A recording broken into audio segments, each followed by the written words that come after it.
기호 5번 정의당 박웅두 후보입니다. 반갑습니다. 네, 존경하는 곡성 국민 여러분, 정의당 기호 5번 박웅두 인사드리겠습니다.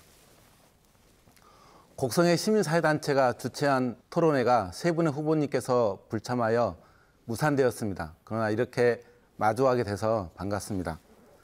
관행과 간섭이라는 적폐를 청산하지 않고서는 어떠한 정치 발전도, 지역 발전도, 복지 실현도 불가능하다고 생각을 합니다. 취임한 지 1년 만에 특혜 시비로 몸살을 앓았습니다. 기금의 통합 운영을 통해 건전한 육성을 해야 됨에도 불구하고 이것을 부채를 탕감했다라고 자랑하다가 또한 홍역을 치렀습니다. 박웅두가 소신과 원칙을 가지고 올바로 해결하겠습니다. 반칙과 특권 없는 공명정대한 곡성 반드시 이루겠습니다. 선거는 똑똑한 군수를 뽑는 게 아니라 유권자 여러분을 군수로 올바로 대접하는 과정이라고 생각을 합니다. 박웅두가 함께하겠습니다. 네, 박웅두 후보에게 질문 드리겠습니다. 곡성은 지금 청정수도 곡성, 자연 속의 가정마을 곡성하면서 어느 군 못지않게 생태관광 사업을 중요시하고 있습니다. 또한 청정 지역입니다. 그런데 요즘 국민들께서 환경 오염에 시위까지 하시며 또한 환경 오염에 많이 된다고 하는데 거기에 대해서 우리 박웅두 후보의 의견을 듣고 싶습니다. 곡성의 가장 장점은 곡성다운 아름다운 산천과 곡성다운 문화를 가지고 있다고 하는 것입니다. 그런데 최근에 우리 곡성의 환경이라든가 여건들을 보면 난개발, 무분별한 건축들이 주변 경관과 전혀 어울리지 않게 들어서고 있습니다.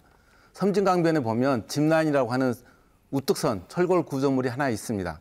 지역의 배경과 기차길과 철길이 이어지는 전혀 어울리지 않는 그러한 건물들이 아무런 조건 없이 들어서고 있습니다.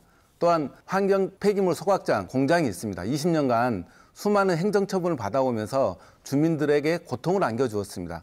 지금까지 받았던 행정처분만 가지고도 충분히 영업을 취소할 수 있습니다. 이 문제는 좀 더 다시 한번 더 말씀드리겠습니다만은 곡성의 환경 기본 조례를 통해서 그러한 위해 업소들 충분히 막아낼 수 있는 조건이 갖춰져 있음에도 불구하고 그렇게 하지 못한 것에 대한 책임을 묻지 않을 수 답변 없습니다. 시간이 다 됐습니다. 박웅두 후보께서는 현재 사회단체 곡성교육희망연대 대표를 맡고 있습니다. 우리 박웅두 후보께서는 지난 2006년 또 2010년 민주노동당 전남도지사 후보로 나오셨습니다. 이번에는 곡성 군수 후보로 선거철이 되면 출마를 하십니다. 박웅두 후보께서는 정치인이십니까? 아니면 사회운동가이십니까? 사회운동가가 정치하면 안 된다라고 하는 조항은 없습니다. 어디에도. 그렇습니다. 사회운동가로 시작을 해서 정치를 잘하고 있는 서울시장 박원순 시장이 있습니다. 경기에 이재명 경기도지사 후보 있습니다. 오히려 구태의연한 정치에 빠져 있는 사람보다는 사회운동의 경력으로 주민들과 화합하고 소통할 수 있는 그런 능력을 갖고 있는 사람이 정치를 하는 것이 더 낫다고 생각을 합니다. 정치와 생활은 구별할 수 있는 게 아닙니다. 정치와 생활은 하나이고 함께 가는 것이 정상입니다. 앞서 토론 과정에서 윤기 후보께서 그렇게 말씀하셨습니다. 박웅두가 정치꾼이냐라고, 권력력에 앞선 정치꾼이냐라고 얘기를 하셨습니다. 아니죠. 농민이 군수 출마하면 안 됩니까? 농민이 정치하면 안 된다는 게 있습니까? 청와대 비서관도 구의원에 출마해서 당선돼서 구의원 활동을 하는 게 대한민국의 정치 현실입니다. 그런데 도지사 출마했다고 군수 출마하면 안 된다는 원칙이 있습니까? 전 그렇게 편가르고 그렇게 정치를 구태화시키는 게 지금 갖고 있는 적폐라고 생각을 합니다. 그런 적폐를 청산시켜내기 위해서 출마했습니다. 기존의 관행과 관습, 잘못된 모습들 바꿔내자고 출마한 겁니다. 앞서 유은기 후보께서 이렇게 말씀하셨습니다. 여당 군수여야만 예산은 많이 따올 수 있다고 얘기를 하셨습니다. 그게 바로 적폐입니다. 문재인 대통령 정부가 여당이라 해서 예산을 더 주고 여당이 아니라서 덜 주고 저 그렇지 않을 거라 생각을 합니다. 문 대통령이 그렇게 얘기했습니다. 기회는 공평하게, 과정은 공정하게. 모든 시군 지방자치단체에 올바른 사업계획을 제출하면 당연히 거기에 맞게 예산을 줄 거라고 생각을 합니다. 결코 여당 후보기 때문에, 여당 군수기 때문에 예산 더 많이 줄 거라고 생각하지 않습니다.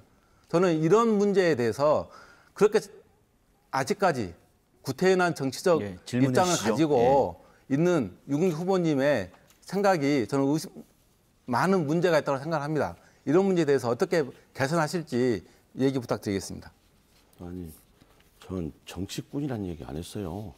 정치인입니까? 사회운동가입니까? 선거철만 이렇게 되면 물어봤죠. 출마한다라고 얘기를 하셨습니다. 그러니까 어쨌든 정치인꾼이라는 표현을 안 썼어요. 그 꾼하고 인하고는 엄청난 차이가 있습니다. 그 부분은 제가 그렇게 말씀 안 드렸다는 거 말씀드리고요. 그리고 저거 물어볼 수 있는 거 아니에요? 그거 물어볼 수 있는 거죠. 그리고 대통령께서 예산을 나눠주고 그런 분 아닙니다.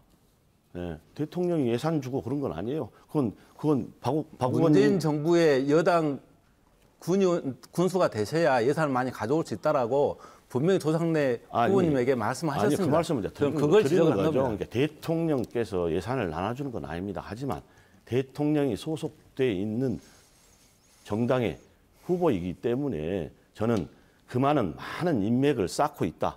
그래서 그 많은 인맥을 통해서 저희 곡성군 발전을 위해서 예산을 확보할 수 있다. 그 말씀을 드리기 위해서 드린 거지. 같은 얘기입니다. 다른 거 없습니다. 인맥을 네. 중심으로 예산을 주는 게 아니라 그 정책의 우수성을 가지고 예산을 주는 거지 옛날처럼 밀실에서 안다고 더 주고 쪽지 예산 주고 이게 저는 문재인 정부의 국정 운영이 아니라고 생각을 합니다. 그래서 말씀드린 겁니다.